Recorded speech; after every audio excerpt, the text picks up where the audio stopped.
Good afternoon, everybody. My name is Vishal, and I'm back with Stock Watchlist for tomorrow's session. But before we jump on to that, एक बार आज के session के लिए जो stocks हमने watch list किए थे उनका परफॉर्मेंस जान लेते हैं. वीडियो को शॉर्ट रखेंगे, क्रिस्प रखेंगे. बेसिकली 4 स्टॉक्स कल दिए हुए थे. डिफेंसिव मोड में हम ट्रेड करने वाले थे. डिक्सॉन टेक्नोलॉजीज़ में हम यहाँ पे एक अपसाइड प्लान किया था, बट गैप अप ओपन हुआ, इनवैलिड रहा. Second stock Godrej properties flat open हुआ. यहाँ से 5 पॉइंट्स का स्टॉप लॉस दिया था. आज इसका जो ओपन था वही इसका लो पॉइंट भी था, तो इसके हिसाब से हमें अच्छा खासा एक 1:4 का टारगेट यहाँ पे मिला है. Third stock is NMDC. NMDC में यहाँ पे हमें 1:4 का वापस से टारगेट मिला है, बट यहाँ पे 1:2 या 3 देने के बाद यहाँ पे स्टॉक नीचे आया था. तो हो सकता है कि यहाँ पर 1:2 मिनिमम हमने बुक किया हो, फिर यहाँ पर एक दोबारा एंट्री बना था जिसमें हमें अपसाइड का एक वापस मोमेंटम होता हुआ दिखा है. Fourth stock Tata power. Tata power में अगेन गैप अप ओपनिंग था, भले ही हमारे डायरेक्शन में गया हो. The stock will still be invalid for today's trading session. हाँ, देख लेते हैं अभी कल के लिए हमारे पास कौन से स्टॉक है. जो पहला स्टॉक कल के लिए है वो BEL है, that is Bharat electronics. Bharat electronics में यहाँ पर हमें एक W पैटर्न टाइप दिख रहा है, but it's still not a reversal pattern. तो यहाँ पे हो सकता है कि स्टॉक थोड़ा सा बुलिशनेस यहाँ पर दिखा दे मार्केट में. सो 134 के ऊपर, राइट, कल हमारा 134 के ऊपर यहाँ पर एक बाइंग मोमेंटम शुरू हो जाना चाहिए with the stop loss of again 0.5 points to 1 rupee. यहाँ पर हमें अपसाइड के लिए 1:1 1:2 तक प्लान करना चाहिए. अगर उसके भी आगे ये स्टॉक ऊपर की तरफ बढ़ जाता है तो हम उसे आगे ट्रेल करते चलेंगे. The second stock would be HDFC bank. HDFC bank में इधर एवरेज वॉल्यूम के साथ एक यहाँ पर एक मेजर सपोर्ट जोन के पास है. हो हो सकता है अगर यहाँ से ब्रेकडाउन यहाँ पर आता हुआ दिखता है तो ये स्टॉक काफ़ी पूरे पूरे इंडेक्स में भी और अपने आप में भी एक प्रेशर यहाँ पर बना सकता है. यहाँ पे हो सकता है कि इसका जो नेक्स्ट टारगेट नीचे की तरफ का बनता है दैट इज़ 1555. तो इसे हम बेसिकली कल थोड़ा सा डिफेंसिव तरीके से ही प्ले करेंगे. 1579 के नीचे, 1579 के नीचे इसमें with the stop loss of 5 to 6 points यहाँ पर हम डाउन साइड के लिए थोड़ा सा देखेंगे. 1:1 1:2 would be the prime target. उसके बाद अगर और नीचे थोड़ा आता है तो हमें 1:3 या फिर 1:4 तक हम आगे ट्रेल करता हुआ चल सकते हैं. इन केस अगर 1:4 मिल जाता है तो इट इज़ एडवाइस कि वहाँ पर हम बुक कर लें, क्योंकि यहाँ पे इतना ज़्यादा मोमेंटम एक्सपेक्ट करके नहीं चल सकते. निफ्टी और बैंक निफ्टी भी इसके साथ साथ नीचे गिर भी सकता है.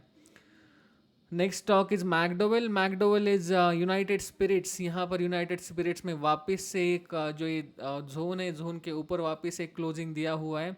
वॉल्यूम में हल्का सा स्पाइक रहा है, तो इसे हम दोनों डायरेक्शन के लिए प्लान करेंगे, क्योंकि जितना स्पाइक है वो काफ़ी यूजुअल सा है. अनयूजुअल इसमें वॉल्यूम कुछ दिखाई नहीं दे रहा. अगर फ्लैट ओपन होता है तो 1035 के ऊपर इसमें with stop loss of 4 to 5 points will go long for 1:1 1:2 1:3.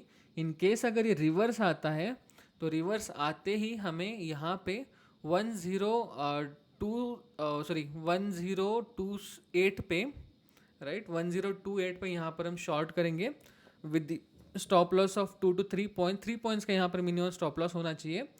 और यहाँ पर जो डाउन साइड का टारगेट रखेंगे हम 1:1 1:2 1:3 का रहेगा.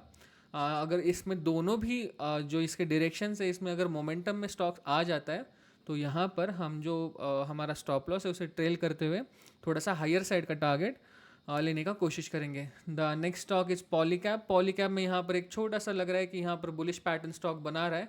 हो सकता है अगर ये 5000 के ऊपर अगर निकल जाता है तो इसमें एक साइकोलॉजी लेवल का भी ब्रेकआउट आता हुआ दिखेगा. सो 5000 के ऊपर इसमें with the stop loss of 20-25 points again we will be long. यहाँ पे 1:1 1:2 तक का हम एक्सपेक्ट करके चलें कि टारगेट यहाँ पर मिल जाए, बट अगर इसके ज़्यादा भी मिलता है तो यहाँ पर हम उसे आगे ट्रेल करता हुआ चलेंगे. Next and last stock here is Tata communications. Tata communication में एक ब्रेकआउट के साथ यहाँ पर एक ऊपर की तरफ एक मोमेंटम बना हुआ है. सो वॉल्यूम इसमें काफ़ी अच्छा था, तो यहाँ पर हम कंटिन्यूएशन के लिए प्लान करेंगे. बेसिकली 1787 के ऊपर, 1787 के ऊपर यहाँ पे हम थोड़ा सा अपसाइड के लिए देखेंगे with the stop loss of 8 to 9 points. यहाँ पर हम अपसाइड में 1:1 1:2 1:3 देखेंगे. यहाँ पर जो नेक्स्ट रेजिस्टेंस जोन आता है वो सीधे 1821 के आसपास यहाँ पर निकल के आएगा. यहाँ पर जो हमने पॉलीकैप देखा था, पॉलीकैप में यहाँ पर कुछ वॉल्यूम में स्पाइक नहीं है. So let's plan Polycab on both the directions. यहाँ पर अगर मान लीजिए ये स्टॉक थोड़ा सा यहाँ पे नीचे आ जाता है तो 4965 के नीचे यहाँ पर ये स्टॉक में हम थोड़ा सा शॉर्टिंग के लिए प्लान करेंगे with the stop loss of 15 points. यहाँ पर हम डाउन साइड के लिए 1:1 1:2 यहाँ पर थोड़ा सा देखेंगे कि यहाँ पर अगर मोमेंटम के साथ मिलता है तो अगर इससे ज़्यादा मिलने लगेगा तो इसे हम आगे ट्रेल करते हुए ज़्यादा प्रॉफिट का टारगेट यहाँ पर लेके चल सकता है. So with this, I'll end the watch list here. I hope that you are enjoying this session. If yes, then please don't forget to give a thumbs up and drop your comments. This gives us motivation to do a lot of research and efforts for you people. Thank you so much for joining in. See you all guys tomorrow again.